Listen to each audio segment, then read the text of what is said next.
الحمدللہ رب العالمین والصلاة والسلام علی سید الانبیاء والمرسلین اما بعد فاعوذ باللہ من الشیطان الرجیم بسم اللہ الرحمن الرحیم الحمدللہ ہم نے پچھلے مرحلے کے اندر اللہ تبارک و تعالیٰ کی ذات و صفات کے بارے میں کیا عقیدہ ہونا چاہیے کچھ سنا ہے۔ آئیے اس میں کچھ ایسے الفاظ ہیں جن کی تھوڑی سی وضاحت ہو جائے تاکہ عام فہم بندہ بھی ان کو آسان لفظوں کو سمجھ سکے۔ عقیدہ نمبر 1 کے اندر میں نے عرض کیا کہ اللہ تبارک و تعالیٰ کا نہ ذات میں نہ صفات میں نہ افعال میں اور نہ ہی احکام میں نہ اسماء میں کوئی شریک ہے، یعنی اللہ تبارک و تعالیٰ کی ذات وحدہ لا شریک ہے۔ کسی بندے کو ہم کسی انسان کو اللہ تبارک و تعالیٰ کی ذات کے برابر نہیں کر سکتے، اور نہ صفات کے اندر، یعنی جو صفات اللہ تبارک و تعالیٰ کی ہیں کہ وہ بصیر ہے، سمیع ہے، علیم ہے، علیم بذات الصدور ہے، یہ جو صفات ہیں صفات قدیمہ، یہ اللہ تبارک و تعالیٰ کی صفات کا خاصہ ہے، یہ اسی کے ساتھ ہیں۔ یہی صفات کسی انسان کے لیے نہیں لگائی جا سکتی۔ اور افعال کے اندر اللہ تبارک و تعالیٰ کے جو افعال ہیں، یعنی اللہ تبارک و تعالیٰ کا پیدا کرنا، انسان کو مارنا یا دیگر افعال اللہ تبارک و تعالیٰ کے، ان افعال کے اندر بھی کسی انسان کو رب کا شریک نہیں کر سکتے۔ انسان کو پیدا کرنے والا رب تبارک و تعالیٰ ہے۔ اب یہ کہا جائے کہ رب کے ساتھ مل کر یہ چیز وجود میں آئی ہے، یا اللہ تبارک و تعالیٰ نے آسمانوں کو بنایا، اکیلے نہیں بنایا، یہ ساتھ لگے تو اللہ تبارک و تعالیٰ نے آسمانوں کو بنایا، یہ شرک ہے۔ اللہ تبارک و تعالیٰ کی ذات کے اندر اور اس کی صفات کے اندر اور اللہ تبارک و تعالیٰ کے افعال کے اندر کسی کو شریک نہیں کر سکتے، اسماء کے اندر اور نہ ہی احکام کے اندر۔ اللہ تبارک و تعالیٰ جو حکم دیتا ہے وہ کسی سے مشورہ نہیں کرتا۔ اللہ تبارک و تعالیٰ نے جو احکام صادر فرمائے، اقیم الصلاۃ آتوا الزکاۃ، تو رب تبارک و تعالیٰ کے جو احکام ہیں ان کے اندر بھی ہم کسی انسان کو رب کا شریک نہیں کر سکتے کہ اللہ تبارک و تعالیٰ نے جو احکام دیے اسی طرح کوئی اور بھی حکم دے سکتا ہے، یہ شرک ہوگا۔ ہاں، اللہ تبارک و تعالیٰ کی عطا سے اللہ تبارک و تعالیٰ نے محبوب کو مختار کل بنایا۔ آپ اللہ تبارک و تعالیٰ کی عطا سے سب کچھ کر سکتے ہیں۔ آقا علیہ الصلوۃ والسلام نے ارشاد فرمایا واللہ یعطی انا قاسم، رب عطا کرتا ہے میں تقسیم کرتا ہوں۔ رب عطا کرتا ہے میں آگے تقسیم کرتا ہوں۔ رب جس کو جو چاہے وہ اس کا ذاتی ہے، اس کے افعال اس کے اپنے ہیں، کسی سے مشورہ نہیں، کسی سے کوئی لے کر آگے نہیں دیتا۔ اللہ تبارک و تعالی افعال کے اندر بھی خود ہے، اور اس کے افعال، اس کے احکام ذاتی ہیں، حکم وہ خود دیتا ہے۔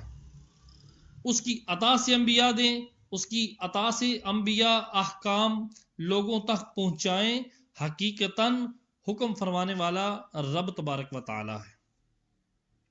اسماء کے اندر اللہ تبارک و تعالیٰ کے یہ اسماء جو ہیں، نام رب تبارک و تعالیٰ کے جو ذاتی نام ہیں، کچھ صفاتی نام ہیں، اور اللہ تبارک و تعالیٰ کی ذات کے ساتھ وہ خاص ہیں۔ کسی بندے کو رب نہیں کہہ سکتے، کسی بندے کو رحمان نہیں کہہ سکتے، یہ اللہ تبارک و تعالیٰ کے خاصے ہیں۔ اور اسی طرح عقیدہ نمبر 2 کے اندر میں نے عرض کیا کہ وہ بے پرواہ ہے، یعنی رب تبارک و تعالی کو کسی کی حاجت نہیں، وہ بے نیاز ہے، وہ بے پرواہ ہے۔ ساری انسانیت اس بات پہ لگ جائے کہ گناہ کریں گے، رب تبارک و تعالیٰ کی ذات کو اس سے کوئی فرق نہیں پڑتا۔ ساری انسانیت لگ جائے کہ ہم نیکیاں کریں گے تو اس سے بھی اللہ تبارک و تعالیٰ بے نیاز ہے، بے پرواہ ہے۔ رب کی ذات کو اس بارے میں کوئی فرق نہیں پڑتا۔ اللہ تبارک و تعالیٰ اس بات سے بے نیاز ہے، بے پرواہ ہے۔ ہاں، اور عقیدہ نمبر 19 کے اندر میں نے عرض کیا کہ اللہ تبارک و تعالیٰ کا علم محیط ہے۔ محیط کا آسان لفظوں میں یوں سمجھے کہ اللہ تبارک و تعالیٰ کا جو علم ہے وہ ہر چیز کو اپنے گھیرے میں لیے ہوا ہے۔ کوئی ایسی شے نہیں ہے کہ جس کا علم اللہ تبارک و تعالیٰ کے علم سے باہر ہو، کسی کا جاننا رب کے علم سے باہر ہو۔ اللہ تبارک و تعالیٰ کا علم ہر جز کو، کل کو شامل ہے، بلکہ ہمارے ذہنوں میں جو خیالات وارد ہوتے ہیں، جو ہمارے ذہنوں میں اشکال آتے ہیں، ہمارے دل پہ جو خطرہ گزرتا ہے، اللہ تبارک و تعالیٰ کی ذات کا علم اس کو بھی اپنے گھیرے میں لیے ہوئے ہے۔ رب تبارک و تعالیٰ وہ بھی جانتا ہے۔ اس کا مطلب ہے کہ اللہ کا علم محیط ہے، یعنی احاطہ کیے ہوئے، گھیرے ہوئے ہے۔ کوئی ایسی چیز نہیں، کسی بھی چیز کا علم ایسا نہیں کہ جس کا پتہ رب تبارک و تعالیٰ کی ذات کو نہ ہو۔ آگے، خواہ وہ افعال ہوں، خواہ وہ کوئی بھی شے ہو، کوئی ہم افعال کریں، اللہ تبارک و تعالی سب سے باخبر ہے، اور افعال کو پیدا کرنے والا رب تبارک و تعالی ہے۔ اب اس کا صادر ہونا، یہ رب تبارک و تعالی نے بندے کو ایک عقل عطا فرمائی ہے کہ وہ برے کام کو چنتا ہے یا پھر اچھائی کو لیتا ہے۔ اللہ تبارک و تعالیٰ نے انسان کو شعور دیا ہے۔ انسان مجبور محض نہیں کہ برائی ہے تو برائی ہی کرنی ہے، یا اچھائی لکھ دے تو اچھائی ہی کرنی ہے۔ انسان مجبور محض نہیں ہے۔ اللہ تبارک و تعالیٰ نے عقل، شعور دی ہے، اس کے مطابق عذاب اور ثواب کا صدور ہوگا۔ اللہ تبارک و تعالی کے بارے میں ہمیں عقیدہ ایسا ہی رکھنا چاہیے جو ہمیں قرآن و حدیث سے ملا ہے۔ اور ایک میں نے لفظ استعمال کیا کہ اللہ تبارک و تعالیٰ کی صفات حادث نہیں، ما سوی اللہ سب کچھ حادث ہے۔ اللہ کی ذات و صفات کے علاوہ سب کچھ حادث، حادث بمعنی ختم ہو جانے والا، فنا ہو جانے والا۔ ما سوی اللہ عالم ہے، رب کے علاوہ سب کچھ عالم ہے، جہان ہے، اور سب کچھ حادث ہے۔ کل من علیہا فان ویبقی وجہ ربک ذو الجلال والاکرام، ہر چیز فنا ہو جائے گی، رب تبارک و تعالیٰ کی ذات باقی رہے گی، وہ قدیم ہے۔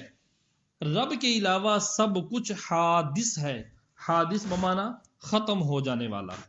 تو یہ وہ چند افعال تھے، الفاظ تھے جن کا کل میں نے ذکر کیا، تو میں نے چاہا کہ ان کی تھوڑی سی تشریح ہو جائے۔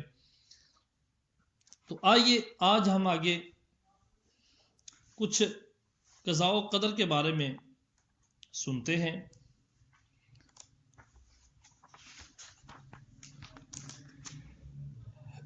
یہ جو قضاء و قدر کے مسائل عام عقلوں میں نہیں آ سکتے، ان میں زیادہ غور و فکر کرنا سبب ہلاکت ہے۔ صدیق و فاروق رضی اللہ تعالی عنہما اس مسئلہ میں بحث کرنے سے منع فرمائے گئے۔ ماء و شمع کس گنتی میں ہیں؟ جب جید صحابہ کرام ابو بکر و عمر رضی اللہ تعالی عنہما کو منع کیا گیا کہ قضاء و قدر کے مسائل میں نہیں پڑھنا، تو پھر میں اور تم، ماء و شمع میں اور تم کس گنتی میں ہیں؟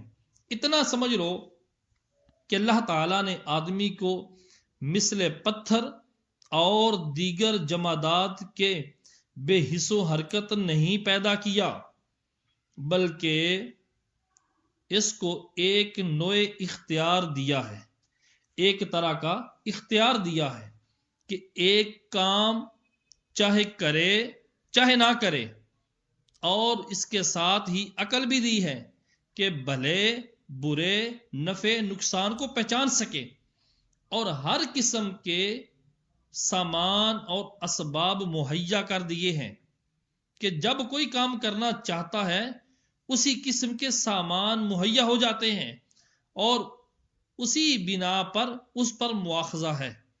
مواخذہ بمانا اس کی پکڑ ہے، اگر اچھے اعمال کرے گا، اچھے کام کرے گا تو ثواب دیا جائے گا، اگر برے اعمال کرتا ہے تو پھر اس کا مواخذہ ہوگا، عذاب و عقاب ہوگا۔ اپنے آپ کو بالکل مجبور یا بالکل مختار سمجھنا دونوں گمراہی ہے۔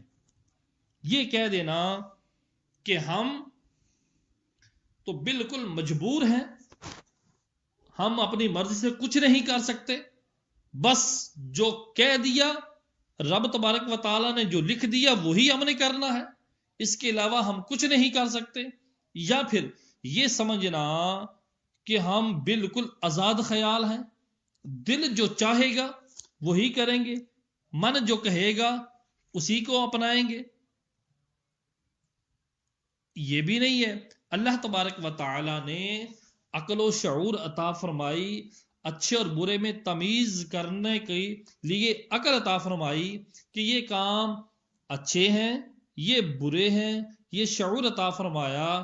جب شعور عطا فرمایا اس کے بعد مواخذے کو رکھا، اگر اچھا عمل کرے گا تو ثواب کا حصول ہوگا، اور اگر برے اعمال کرے گا تو پھر اللہ تبارک و تعالی کے عذاب کا مستحق ہوگا۔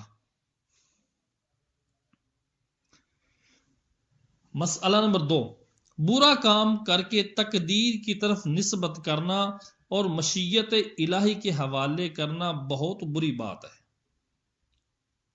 برا کام کر لیا، اس کے بعد کہہ دیا لکھا ہو یہ ایسا تھا، میں کیا کرتا، اللہ ہی نے ایسا لکھ دیا تھا، یا مشیت الہی اللہ کی مرضی یہ تھی۔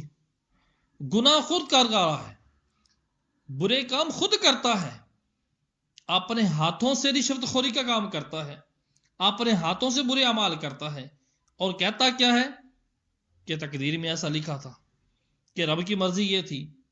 بلکہ حکم یہ ہے کہ جو اچھا کام کرے اسے من جانب اللہ کہے کہ یہ رب کی طرف سے ہے۔ اچھا کام کرے تو یہ کہے کہ رب تبارک و تعالیٰ کی عطا سے یہ ہو گیا، اور جو برائی سرزد ہو جائے اس کو شامت نفس تصور کرے، یہ کہے کہ یہ جو برا کام ہوا میرے نفس کے اعمال ایسے تھے، یہ میرے نفس کے اعمال کی وجہ سے یہ عمل ہوا، یہ برا کام یہ بری سوچ میرے نفس شامت اعمال شامت نفس کی وجہ سے ہے۔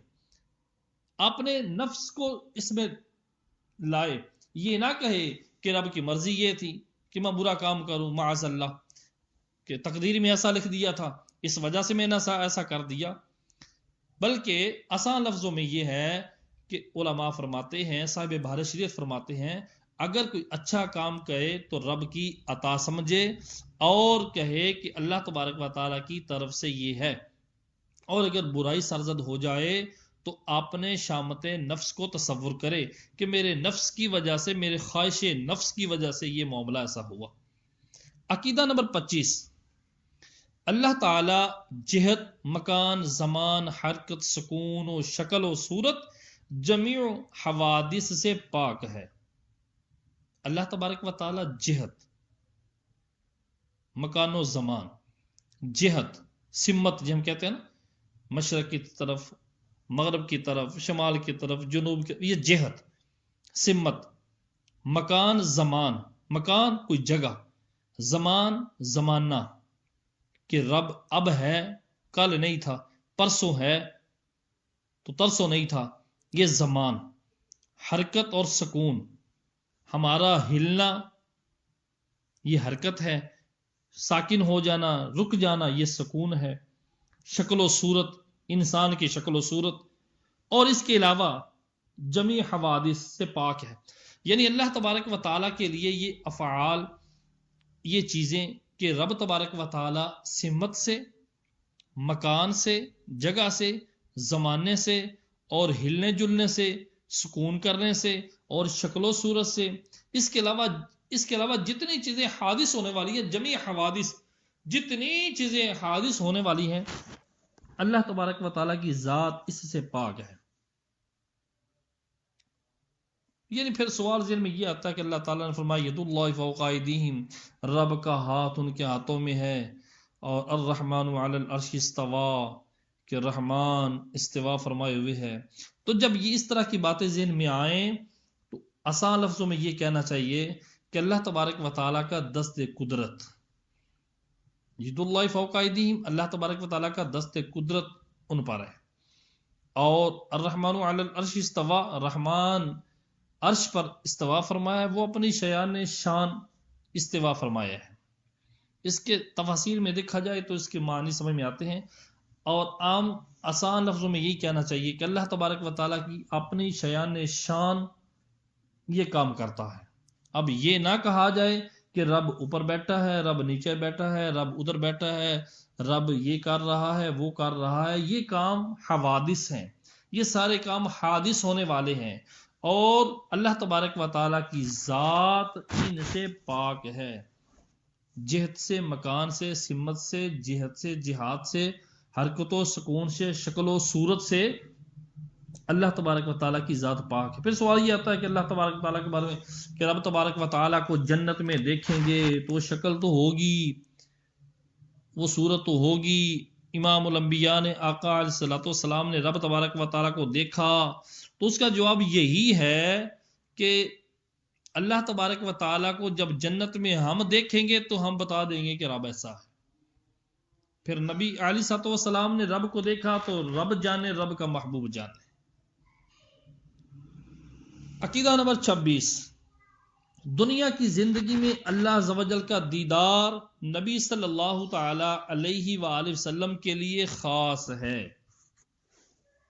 اور آخرت میں ہر سنی مسلمان کے لیے ممکن بلکہ واقع رہا قلبی دیدار یا خواب میں، یہ دیگر انبیاء علیہ الصلوۃ والسلام بلکہ اولیاء کے لیے بھی حاصل ہے۔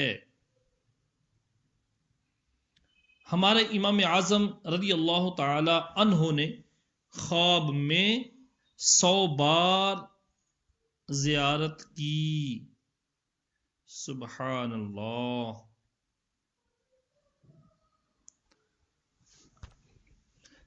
عقیدہ نمبر 27، اس کا دیدار بلا کیف ہے، بلا کیف، کیفیت کے بغیر ہے، یعنی دیکھیں گے اور یہ نہیں کہہ سکتے کہ کیسے دیکھیں گے۔ جس چیز کو دیکھتے ہیں اس سے کچھ فاصلہ مسافت کا ہوتا ہے، نزدیک یا دور، وہ دیکھنے والے سے کسی جہت میں ہوتی ہے، اوپر یا نیچے، داہنے یا بائیں، آگے یا پیچھے، اس کا دیکھنا ان سب باتوں سے پاک ہے۔ پھر رہا یہ کہ کیوں کر ہوگا، یہی تو کہا جاتا ہے کہ کیوں کر کو یہاں دخل نہیں، انشاءاللہ تعالی جب دیکھیں گے اس وقت بتا دیں گے۔ اس کی سب باتوں کا خلاصہ یہ ہے کہ جہاں تک عقل پہنچتی ہے وہاں خدا نہیں، اور جو خدا ہے اس تک عقل رسا نہیں، اور وقت دیدار نگاہ اس کا احاطہ کرے یہ ناممکن ہے۔ وہی بات کہ اللہ تبارک و تعالیٰ کا دیدار ہے بلا کیف، بغیر کسی کیفیت کے، کیونکہ آپ دیکھیں نا، ہم جس چیز کو دیکھتے ہیں دو ہی صورتیں ہیں، یا تو ہمارے قریب ہوگی یا دور ہوگی، جس کو دیکھتے ہیں یا سامنے ہوگی یا دائیں بائیں ہوگی، یا اوپر نیچے ہوگی یا پیچھے ہوگی، یعنی اس کے لیے کوئی جہت، کوئی جگہ متعین ہو جائے گی۔ اور اللہ تبارک و تعالیٰ کی یہ چیزیں، اس کی ذات کے لیے یہ ساری چیزیں یہ ناممکن ہے۔ اگر ہم نے کہہ دیا وہ دور ہے تو جہاں پر ہے وہ جگہ متعین ہوگی تو رب جگہ سے پاک ہے۔ اگر ہم نے کہا پیچھے ہے تو جگہ متعین ہوگی. الغرض اللہ تبارک و تعالیٰ کی ذات بابرکت جہت زمان مکان دور و نزدیک سے پاک ہے. تو اللہ تبارک و تعالیٰ کی ذات کو جب دیکھیں گے تو انشاءاللہ عز و جل بتا دیں گے. اب پھر یہ سوال کہ کیسے ہوگا، کیسے دیکھیں گے؟ تو اللہ تبارک و تعالیٰ کی ذات تک عقل کو رسائی نہیں. وقت دیدار اس کا احاطہ ہماری نگاہ نہیں کر سکتی، یہ ناممکن ہے. عقیدہ نمبر 28، وہ جو چاہے اور جیسا چاہے کرے، کسی کو اس پر قابو نہیں، اور نہ کوئی اس کے ارادے سے اسے باز رکھنے والا. اس کو نہ اونگ آئے نہ نیند، تمام جہان کا نگاہ رکھنے والا، نہ تھکے نہ اکتائے، تمام عالم کا پالنے والا، ماں باپ سے زیادہ مہربان، حلم والا، اسی کی رحمت ٹوٹے ہوئے دلوں کا سہارا، اسی کے لیے بڑائی اور عظمت ہے. ماؤں کے پیٹ میں جیسی چاہے صورت بنانے والا، گناہوں کو بخشنے والا، توبہ قبول کرنے والا، قہر و غضب فرمانے والا. اس کی پکڑ نہایت سخت ہے. ان بطش ربک لشدید، جس سے بے اس کے چھڑائے کوئی چھوٹ نہیں سکتا. وہ چاہے تو چھوٹی چیز کو وسیع کر دے اور وسیع کو سمیٹ دے، جس کو چاہے بلند کر دے اور جس کو چاہے پست کر دے. ذلیل کو عزت دے دے، عزت والے کو ذلیل کر دے. جس کو چاہے راہ راست پر لائے اور جس کو چاہے سیدھی راہ سے الگ کر دے. جسے چاہے اپنا نزدیک بنا لے اور جسے چاہے مردود کر دے. جسے جو چاہے دے اور جو چاہے چھین لے. وہ جو کرتا ہے یا کرے گا عدل و انصاف ہے، ظلم سے پاک و صاف ہے، نہایت بلند و بالا ہے. وہ سب کو گھیرے ہوئے ہے، سب کو محیط ہے، سب کو گھیرے ہوئے ہے، اس کا کوئی احاطہ نہیں کر سکتا. وہ سب کو تو گھیرے ہوئے ہے لیکن اس کو کوئی گھیر نہیں سکتا، اس کا کوئی احاطہ نہیں کر سکتا. نفع ضرر، نفع اور نقصان اسی کے ہاتھ میں ہے. مظلوم کی فریاد کو پہنچتا اور ظالم سے بدلہ لیتا ہے. اس کی مرضی، مشیت اور ارادے کے بغیر کچھ نہیں ہو سکتا، مگر اچھے پر خوش ہوتا ہے اور برے سے ناراض. اس کی رحمت ہے کہ ایسے کام کا حکم نہیں فرماتا جو طاقت سے باہر ہے. اب عقیدہ نمبر 28 کے اندر، وہ جو چاہے جیسا چاہے کرے، اس کسی کو اس پر قابو نہیں. یعنی کوئی ایسا نہیں ہے کہ اللہ تبارک و تعالی پر حکم چلا سکے، اللہ تبارک و تعالی کو روک سکے. اللہ تبارک و تعالیٰ کی ذات ایسی ذات ہے کہ وہ نہ اونگتی ہے، نہ سوتی ہے، نہ نیند آتی ہے. رب تبارک و تعالیٰ تمام جہانوں کو دیکھنے والا ہے، سب پر نگاہ رکھنے والا ہے. وہ تھکتا نہیں، وہ اونگتا نہیں، وہ اکتاتا نہیں. تمام عالم کو، تمام جہانوں کو، جتنے بھی جہان ہیں سب کو پالنے والا رب تبارک و تعالیٰ ہے. ماں باپ اگر شفقت کرتے ہیں، مہربانی کرتے ہیں، مہربان ہیں، لیکن رب تبارک و تعالی والدین سے بدرجہ مرتبہ مہربان و شفقت کرنے والا ہے، حلم والا ہے. اسی کی رحمت ہے جو ٹوٹے ہوئے دلوں کا سہارا ہے. اللہ تبارک و تعالی کی ذات بلند و بالا ہے. ماؤں کے پیٹ میں جیسی چاہے صورت بناتا ہے. هو الذی یصورکم فی الارحام کیف یشاء، کہ وہ ذات جیسے چاہتی ہے بندے کی شکل ماں کے پیٹ میں بنا. اللہ تبارک و تعالی جیسا چاہتا ہے، جس طرح کا چاہتا ہے ماں کے پیٹ میں بچے کی شکل و صورت بنا دیتا ہے. وہ ہر چیز سے باخبر ہے، جس کو چاہے جو چاہے جتنا چاہے محبوب کے صدقے دیتا ہے. اللہ تبارک و تعالیٰ چاہے تو عزت والے کو ذلت دے، ذلت والے کو عزت دے، یہ اس کا عدل و انصاف ہے۔ اللہ تبارک و تعالیٰ ظلم سے پاک ہے، رب تبارک و تعالیٰ ظلم نہیں کرتا۔ رب فرماتا ہے ان اللہ لا یظلم مثقال ذرہ، کہ رب تبارک و تعالیٰ ذرہ برابر بھی کسی پر ظلم نہیں کرتا۔ وہ سب کو محیط ہے، اس کا کوئی احاطہ نہیں کر سکتا۔ اللہ تبارک و تعالیٰ سب کو گھیرے ہوئے ہے، اس کا علم سب کو گھیرے ہوئے ہے، اس کا کوئی احاطہ نہیں کر سکتا۔ نفع ضرر، نفع اور نقصان اسی کے ہاتھ میں ہے، مظلوم کو پہنچتا ہے اور ظالم سے بدلہ لیتا ہے۔ ہاں اس کی یہ مرضی ہے، اس کی مشیت ہے، اور اس کے ارادے کے بغیر کچھ نہیں ہو سکتا۔ لیکن یہ بات ضرور ہے کہ اللہ تبارک و تعالیٰ اچھے پر خوش ہوتا ہے اور برے سے ناراض ہوتا ہے۔ اس کی رحمت ہے کہ ایسے کام کا حکم نہیں فرماتا جو طاقت سے باہر ہو۔ اللہ تبارک و تعالی انسان کو وہی کام دیتا ہے جو اس کی قدرت میں ہو، مکلف ہی اس چیز کا بناتا ہے، اسی چیز کی تکلیف دیتا ہے، اسی چیز کا حکم دیتا ہے جو بندے کے بس میں ہو۔ اللہ عز و جل پر ثواب یا عذاب یا بندے کے ساتھ لطف یا اس کے ساتھ وہ کرنا جو اس کے حق میں بہتر ہو، اس پر کچھ واجب نہیں ہے۔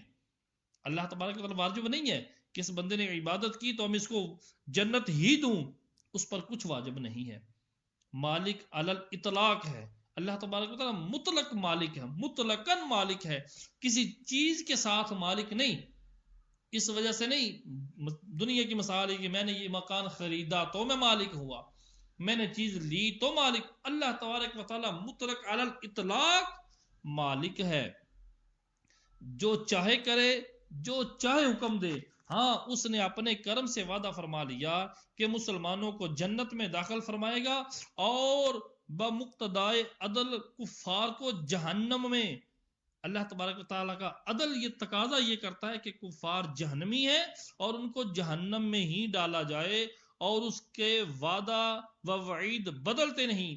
رب نے جو وعدہ کر دیا، جو وعید کی، وہ بدلے گی نہیں۔ اس نے وعدہ فرما لیا کہ کفر کے سوا ہر چھوٹے بڑے گناہ کو جسے چاہے معاف فرمائے گا۔